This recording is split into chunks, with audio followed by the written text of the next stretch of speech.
आदमी साधु कैसे बनता है और असाधु कैसे बनता है।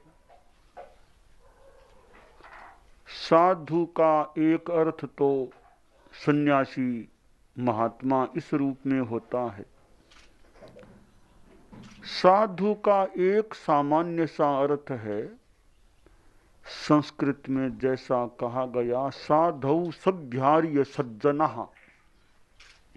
सज्जन को भी साधु कहते हैं, सभ्य आदमी को साधन कहते हैं, साधु कहते हैं। सज्जन साधु है और दुर्जन असाधु है, या असज्जन असाधु है। आदमी साधु कैसे बनता है, इसका उत्तर आगमकार ने दिया कि गुणों से आदमी साधु बनता है, अगुणों से आदमी असाधु बन जाता है। इसलिए साधु के गुणों को ग्रहण करना चाहिए, अच्छे गुणों को, सद्गुणों को ग्रहण करना चाहिए, और असाधु के अवगुणों को छोड़ देना चाहिए। हमारी दुनिया में सज्जन आदमी भी मिलते हैं तो दुर्जन भी मिल सकते हैं। संस्कृत में कहा गया, विद्या विवादाय धनम मदाय शक्ति परेषां परिपीडनाय खलस्य साधोः विपरीतमेतज् ज्ञानाय दानाय च रक्षणाय। साधु और खल पुरुष के कुछ लक्षण बताए गए। एक सज्जन आदमी के पास विद्या होती है, एक दुर्जन आदमी के पास भी विद्या हो सकती है। दुर्जन आदमी के पास विद्या है तो वह विद्या बल से विवाद करता है, कलह करता है, झगड़ा करता है, विवाद को बढ़ाता है। एक सज्जन आदमी के पास विद्या है, वह संवाद करता है, विवाद नहीं, संवाद। ज्ञान को बढ़ाने का प्रयास करता है। हालांकि विवाद करने वाले में भी कम से कम बुद्धि बल तो है, यह तो मानना चाहिए। बुद्धि बल के बिना तो विवाद भी नहीं हो सकता। मूर्ख आदमी, अज्ञानी आदमी कितना और क्या विवाद करेगा। वाद विवाद चलता है, वाद विवाद। तो वाद विवाद करना एक तार्किक शक्ति का और बुद्धिमत्ता का परिचायक हो सकता है। वकील लोग कितने वाद विवाद करते होंगे कोर्ट में आपस में, कितना तर्क वितर्क का क्रम उनका चलता होगा। जिस आदमी के पास तार्किक शक्ति नहीं है, संस्कृत में कहा गया मूकस, तर्क विवर्जित है। जिसमें तर्क नहीं है वह मूक है। वो क्या बोलेगा, क्या वो अपनी बात रखेगा, कैसे वो खंडन मंडन करेगा। तो तर्क शक्ति का होना एक उपलब्धि है। तर्क शक्ति के साथ न्याय निष्ठा साथ में हो कि वे न्यायपूर्ण बात को प्रस्तुत करने का प्रयास करूंगा, फिर तो कहना है क्या सोने में सुहागा वाली बात। तो दुर्जन आदमी के पास भी तर्क शक्ति हो सकती है, विद्या हो सकती है, वह विद्या से विवाद करता है। सज्जन आदमी विद्या से ज्ञान का विकास अपनी विद्या को बांटने का प्रयास करता है। संस्कृत में कहा गया, अपूर्वः कोपि कोशोऽयं विद्यते तब भारती व्ययतो वृद्धि मायाति क्षय मायाति संचयात।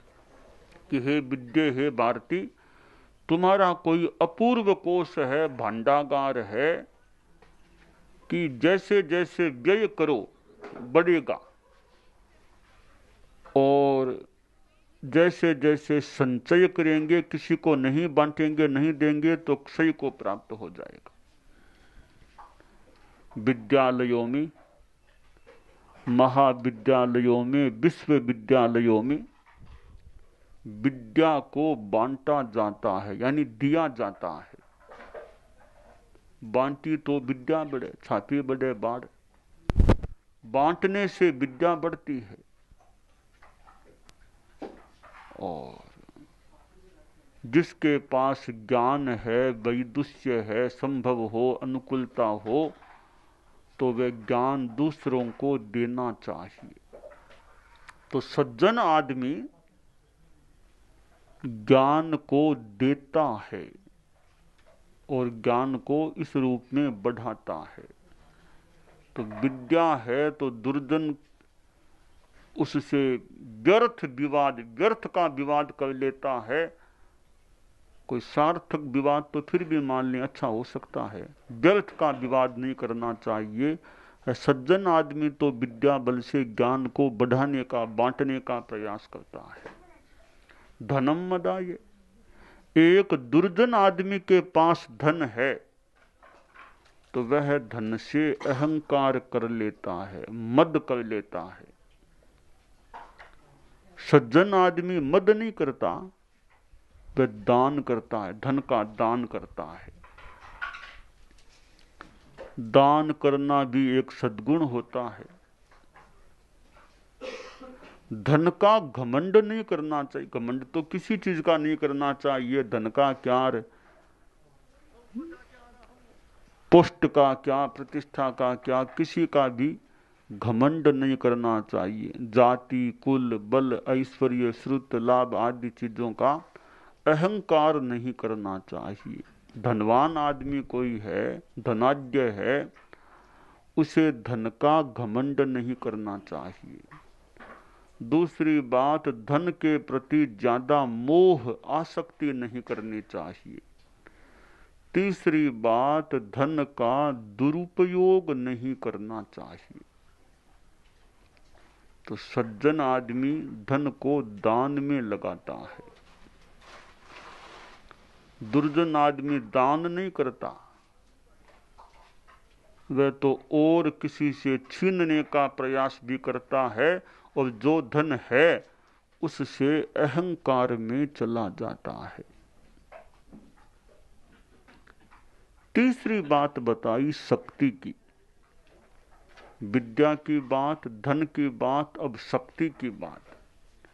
दुर्जन आदमी के पास शक्ति है, परेशान परिपीडनाय, वह अपनी शक्ति से दूसरों को पीड़ित करता है, दुख देता है। किसी को व्यर्थ दुख नहीं देना चाहिए। दुख देना दुर्जनता है। कोई कुत्ता बेचारा शांति से बैठा है, उसकी ओर पत्थर कांकरा क्यों फेंकना चाहिए? बेचारे की शांति को भंग क्यों करना चाहिए? हमें कोई सोते हुए को कंकर फेंके तो कैसा लगेगा? किसी कुत्ते को भी क्यों उसकी ओर कंकर फेंकना चाहिए? उसको लाठी बिना मतलब क्यों उसकी ओर लाठी करनी चाहिए? उसको डर लगेगा, बेचारा तकलीफ पाएगा। दुर्जन आदमी है वह दूसरों को पीड़ित करता है। चलते ही किसी के लगा दी, किसी के लात की लगा दी, किसी के थप्पड़ लगा दी, किसी के कुछ कर दिया, यह दुर्जनता है। सज्जन आदमी क्या करेगा? किसी को मारेगा नहीं व्यर्थ, वो तो सेवा करेगा। अगर कोई तकलीफ में होगा तो उसकी सेवा करेगा, सहयोग करेगा। कोई गिरता हुआ होगा तो उसको सहारा दे देगा, गिरने से बचा देगा, संभाल लेगा। यह सज्जनता है। तो सद्गुणों से, सुगुणों से आदमी साधु बनता है अगुणों या अवगुणों से आदमी असाधु बन जाता है, दुर्जन बन जाता है।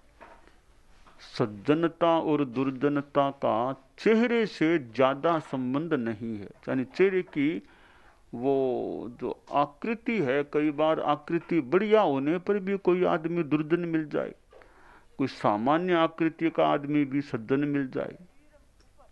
अब कहीं कोई आभा मंडल या विशेष कोई चेहरे के चिन्हों की बात तो अलग है, कोई चिन्हों से पता चल जाए कौन आदमी कैसा है, वह अलग। सामान्यतया आकृति से आदमी ऊंचा नीचा नहीं। संस्कृत में कहा गया, नाकृत्या पुरुषो नीचो, नाकृत्या पुरुषो महान, प्रकृत्या पुरुषो नीच है, प्रकृत्या पुरुषो महान। आकृति से कोई आदमी नीचा नहीं बनता, आकृति से कोई आदमी महान भी नहीं बनता। प्रकृति से आदमी नीच और प्रकृति से आदमी महान बनता है। श्रीमद जयाचार्य जो तेरा पंथ के चौथे आचार्य थे, जिनकी गीतिकाएं हैं खोड़ीली प्रकृति और चोखी प्रकृति के संदर्भ में, तो जो सज्जन होता है वह अच्छी प्रकृति का व्यक्ति, दुर्जन होता है वह खोड़ीली क्षुद्र प्रकृति का व्यक्ति होता है। चेहरे में तो फर्क पड़े न भी पड़े, न जार जातस्य ललाट श्रृंगम, न साधु जातस्य करेच पद्मम। कहा गया कि जार जात पर पुरुष उपपति से पैदा हुआ लड़का है, उसके ललाट में सींग नहीं होते हैं। अच्छी ठीक विधि से पैदा हुए के हाथ में कोई पद्म नहीं होता। यह कोई आधार नहीं, कसौटी नहीं। बस आदमी आकृति से तो बढ़िया हो न हो, प्रकृति से उसे बढ़िया बनने का प्रयास करना चाहिए। नमन खमन अरुदीनता सबका आदर भाव, कहे कबीरा वही बड़ा जाका बड़ा स्वभाव। जिसमें नमन नम्रता है, खमन क्षमाशीलता है, भक्ति भाव है, सबके प्रति आदर की भावना है, वह बड़ा आदमी, बढ़िया आदमी, सज्जन आदमी है। सज्जन बड़ा आदमी कौन होता है? जाका बड़ा स्वभाव, जिसका स्वभाव बड़ा होता है, प्रकृति अच्छी होती है, वह आदमी दुनिया में बड़ा व्यक्ति होता है। सद्गुण क्या है, दुर्गुण क्या है? क्षमाशीलता सद्गुण है, ज्यादा गुस्सा करना दुर्गुण है। विनम्रता मृदुता सद्गुण है, घमंड करना दुर्गुण है। यह हृदयता सरलता सद्गुण है, माया छलना करना दुर्गुण है। संतोष सद्गुण है और लोभ ज्यादा करना दुर्गुण है। मैत्री सद्गुण है, बैर विरोध व्यर्थ करना दुर्गुण है। सच्चाई सद्गुण है, झूठ बोलना ज्यादा व्यर्थ दुर्गुण है। अचौर्य चोरी नहीं करने का संकल्प सद्गुण है, चोरी करना दुर्गुण है। तो सद्गुण जो हैं, क्षमा मृदुता हृदयता संतोष मैत्री सत्य अचौर्य संयम, हम इनको बढ़ाने का विकसित करने का यथासंभव प्रयास करें। और जो दुर्गुण हैं, आक्रोश क्रोध घमंड माया लोभ बैर झूठ चोरी व्यभिचार असंयम, इनको छोड़ने का प्रयास करें। किसी आदमी से मिले, उसमें जो गुण दिखाई दे, गुण को हमें ग्रहण करने का प्रयास करना चाहिए। उसमें कोई दुर्गुण लगे, उसको ग्रहण नहीं करना चाहिए। उसको तो जान लिया, बस उपेक्षा, ग्रहण नहीं करना चाहिए। ग्रहण करना चाहिए किसी के सद्गुण को। आदमी में कोई दुर्गुण है तो कोई सद्गुण भी मिल सकता है। सद्गुण जो लगे, मोती को ले लेना चाहिए। सद्गुण रूपी मोती को ग्रहण करने का प्रयास करना चाहिए। जिसके जीवन में सद्गुण है वह बड़ा आदमी है। और बड़ा आदमी कोई लंबाई हो न हो, परंतु सद्गुणों की ऊंचाई होनी चाहिए। काम आदमी को अच्छा करना चाहिए।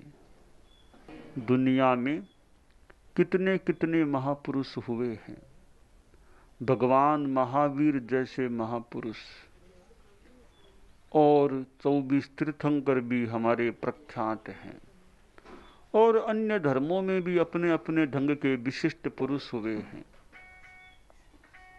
तो सब कोई परम उच्च कोटि के महापुरुष न भी बन सके, सब महात्मा भी न बन सके। हम लोग तो साधु जीवन स्वीकार किए हुए हैं, महात्मा का पद प्राप्त किया है या उसके देश को और साधना के पथ को स्वीकार करने का संकल्प ग्रहण किया है।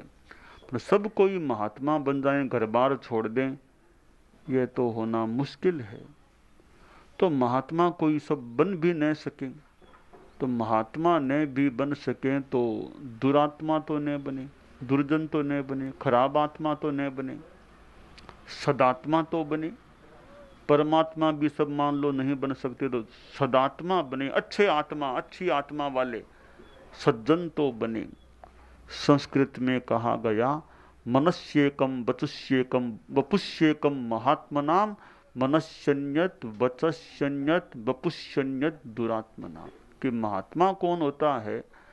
जिसके मन में, वचन में और शरीर की चेष्टा में एकता होती, जो मन में वही वाणी में, वही कायिक चेष्टा में। दुरात्मा कौन? कि मन में कुछ है, वाणी में कुछ, आचरणों में कुछ, ऐसे भिन्नता होती है, वो दुरात्मा कहा गया है।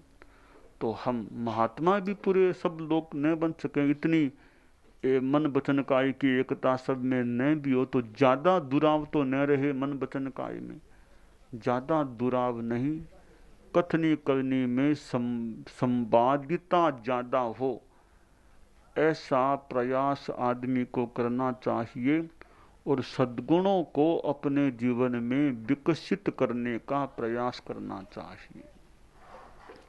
महात्मा लोग तो कई बड़े बड़े योगी लोग कोई पहाड़ों में भी रह सकते हैं, गुफाओं में रह सकते हैं। यह पहाड़ी एरिया होती है, गुफाओं में कहीं कोई महात्मा भी कहीं कहीं मिल जाए, पर सब तो गुफा में बैठ के साधना करें ऐसा मुश्किल है। हम लोग भी गुफा में नहीं बैठ रहे हैं, हम भी भ्रमण कर रहे हैं, अभी गुफा में नहीं बैठ रहे हैं, विहार विहरण कर रहे हैं। और हमारे कई साधु साध्वियां जो विशेष सेवा केंद्र में रहने वाले सेवा करते हैं, और कोई कोई अपनी विशेष साधना भी करते हैं, विशेष साधना में एकांत में लग जाते हैं, अपना ध्यान आदि में विशेष लग जाते हैं। और ध्यान आदि की भी अपनी साधना है। कितने कितने संत महात्मा सन्यासी बड़े गुप्त होंगे जो ज्यादा लोक में विख्यात ही नहीं है, पर अपनी एकांत साधना कर सकने वाले, करने वाले हो सकते हैं। तो एकांत साधना का भी मूल्य है। हम सब एकांत साधना मौके पर करें, कभी न भी करें, पर जीवन में सद्गुण तो बढ़े, सज्जनता बढ़े, ऐसा सज्जनता बढ़े ऐसा प्रयास हमें करना चाहिए, साधुता पुष्ट हो ऐसा प्रयास करना चाहिए। तो आज के संभाषण में मैंने सज्जन दुर्जन पर प्रकाश डालने का प्रयास किया है।